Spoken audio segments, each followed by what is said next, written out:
அந்த படத்தில் வள்ளிகாந்த் இயக்குனர்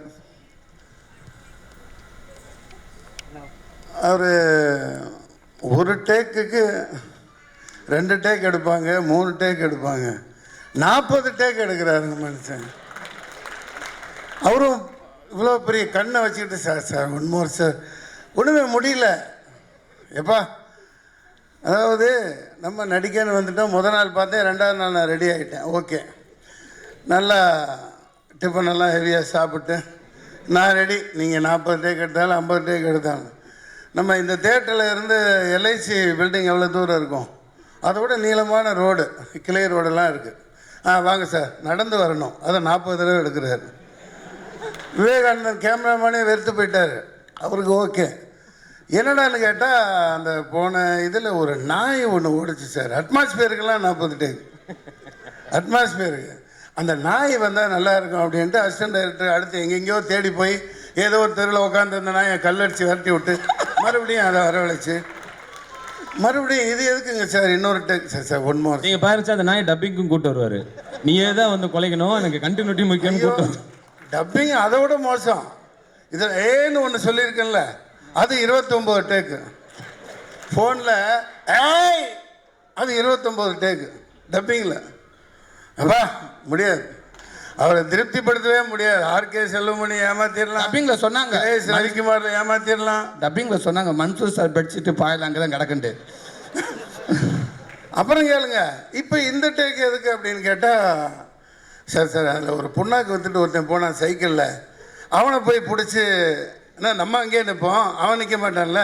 வீட்டில் டிஃபன் சாப்பிட்டுட்டு கூப்பிட்டு வந்து மறுபடியும் சைக்கிளில், அதாவது எது ஒன்றும் ரியலாக ப்ராக்டிக்கலாக இருக்கணும் அவருக்கு.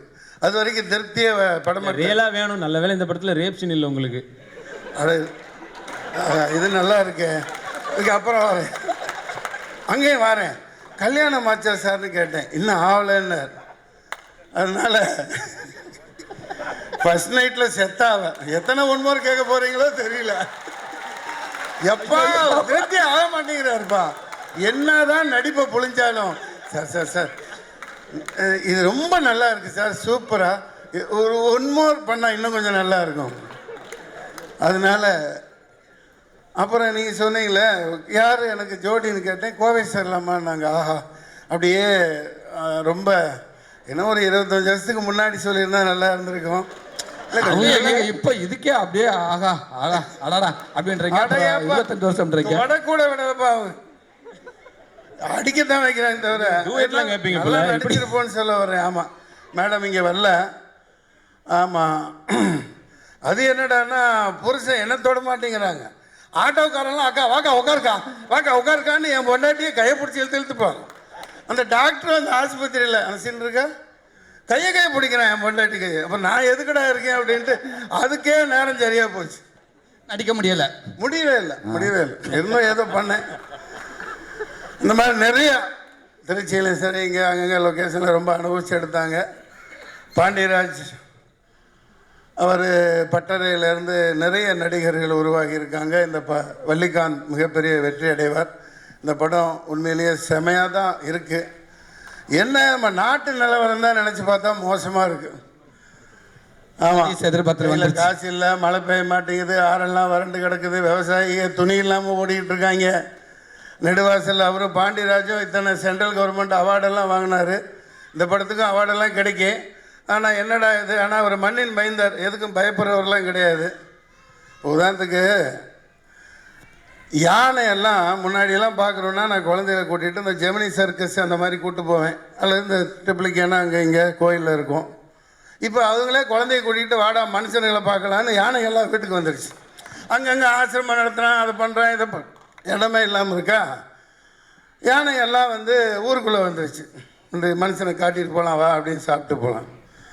இன்னும் கொஞ்சம் நாளில் அந்த புலி சிங்கம் அதெல்லாம் வந்துடும், ஊருக்குள்ளே வந்துடும். அப்புறம் நம்ம அரசாங்கம் ஒரு சட்டம் போடும், எப்போ வீட்டுக்கு ஒருத்தன் போய் புலி வந்து தேசிய விலங்கு, வீட்டுக்கு ஒருத்தன் போய் புலிக்கு பசி ஆற்றிடுங்க.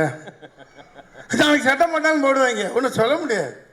ஏன்னா கறி திங்காத, கல்யாணம் பண்ணாத, கல்யாணம் பண்ணு ஆனால் குழந்தை குட்டி பார்த்துக்காத, எல்லாம் போடுவாங்க நாளைக்கு. போடுவாங்க, எது வேணாலும் நடக்கும். இல்ல ஆக்சுவலா உங்களுக்கு மட்டும் அந்த சட்டம் போட்டா போடலாம்.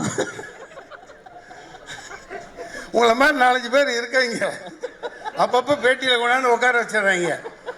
அதான் ரொம்ப காமெடியாக இருக்கும். அந்த மாதிரி இதுக்கு அது பதில் சொல்கிறதுக்கு ஒரு 4 பேர் வந்து, சார் இது வந்து ஒழுங்குபடுத்தணும் சார், சாப்பிட வேணான்னு சொல்ல சார், அந்த மாடு வந்து அது டாக்டர் சர்டிஃபிகேட்டு நல்லா இருந்துச்சா அதை பார்க்கணுன்னு ஒரு சர்டிஃபிகேட்டு, சந்தைக்கு போகையில் அது வந்து குட்டி போட்டதா குட்டி போடலையா, இந்த மாதிரி உங்களை மாதிரி 4 ஆள் இருக்காங்க. அதனால தான் அந்த நாடு இப்படியே இருந்துகிட்டு இருக்கு. நம்ம ஒன்றும் பண்ணுறதுக்கு இல்லை, நிறைய பேசலான்றது. ஆனால் என் கையில் ஒத்தையாக மைக்கு கொடுத்து மாட்டி விட்டுருவாங்களோன்னு பயமாக இருக்குது. அதனால் கொஞ்ச நேரம் நிறைய பேசலன்றீங்களா? சென்ட்ரல் கவர்மெண்ட் வரைக்கும் போயிட்டு இன்னும் பேசலையாம். இன்னும் ஆரம்பிக்கவே இல்லையா? இன்னும் ட்ரம்ப் கிட்ட தான் நீங்க போல. இந்த செமையாக இருக்குன்னு சொல்றதுல இது இல்லை. ஆனால் ஒரே ஒரு வேண்டுகோள் தாளிகையாளருக்கு நான் வேண்டிக்கிறேன். எவ்வளோ சிரமப்பட்டு இந்த ரவிச்சந்திரன் தயாரிப்பாளர், இணை தயாரிப்பாளர்லாம் இந்த மாதிரி 100கணக்கான பேர் வர்றாங்க, கலைஞர்கள், டெக்னீஷியன்கள் லட்சக்கணக்கான பேரை வாழ வைக்கிறாங்க, ஒரு சிறந்த படத்தை எடுக்கிறதுக்காக அவ்வளோ கஷ்டப்பட்டு எடுக்கிறாங்க. ஆனால் இந்த யூடியூப்பில் இந்த விமர்சனம் போடுறேன் அப்படின்னு போட்டு நீங்கள் நல்லா போடுங்க வேணாங்கல்ல. இப்போ நான் கஷ்டப்பட்டு சூரியெல்லாம் அந்த சரவணருக்கு பயமெல்லாம் அந்த கண் முன்னாடி பார்த்தவன், சாப்பிட விடலை, தூங்க விடலை, ஃபுல்லாக அவ்வளோ உழைப்புன்னா அப்படி உழைப்பு, அப்படி கஷ்டப்பட்டு போட்டு நடித்து மலேசியாவில் இந்த கொலஞ்சியம் தேட்டர்லாம் பார்க்குறேன், விழுந்து விழுந்து சிரிக்கிறாங்க. ஆனால் அந்த ரிலீஸுக்கு 2 நாள் முன்னாடியே படம் குப்பை அட்டு தேராது, அந்த ஹீரோயினை சிரிச்சிட்டாங்க, எதுக்கு போட்டாங்கன்னே தெரியல. இதெல்லாம் என்ன கொடுமைங்க. படம் பார்க்க வர்றவனை கெடுத்து குட்டிச்சவராக்கி பார்க்க விடாமல் பண்ணுறீங்களே, இது எந்த விதத்தில் நியாயம்?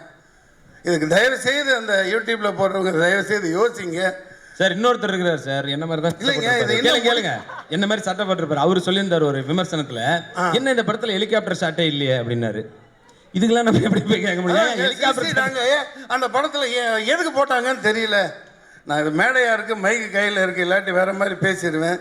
ரொம்ப கேவலப்படுறாங்க. அவங்க கூப்பிட்டு நடிக்க விட்டுருங்க. அவர் 10 பைசா, அதாவது அதுலனால ஒரு ஒட்டுமொத்த வசூலும் பாதிக்குதுங்கிறத யோசிக்க மாட்டேங்கிறார். ஏற்கனவே படம் எடுத்த கையில் பணமே வரமாட்டேங்குது. கேபிள் டிவியில் போட்டுறான், யூடியூப்பில் டவுன்லோட் பண்ணிக்கிறான், எல்லா இதில் டிவிடியில் விற்கிறான், அரசு பஸ்ஸில் ஓடுது, என்னென்னமோ எல்லா வகையிலும். இந்த மோதி இந்த டிமானிட்டேஷனுக்கு கொண்டாந்து ஒரு யூடியூப்பில் அதுலேயே பார்த்தேன், ஒரு ஓட்டையாக இருக்கிற ஒரு கூடை இருக்கும், தண்ணி வரும், பிளாக் மணி பிடிக்கிறேன்னு இந்த இப்படி உட்காந்துருப்பாரு, தண்ணி போய்கிட்டே இருக்கும். அந்த மாதிரி ப்ரொடியூசருக்கு பணமே வரமாட்டேங்குது. தயவு செய்து இந்த மாதிரி விமர்சனம்னு பண்ணி இந்த மாதிரி தயவு செய்து மக்களை வரவிடாமல் பண்ணுற நல்ல வேலையை பண்ணாதீங்கன்னு கூறி விடைபெறுகிறேன். நன்றி, வணக்கம்.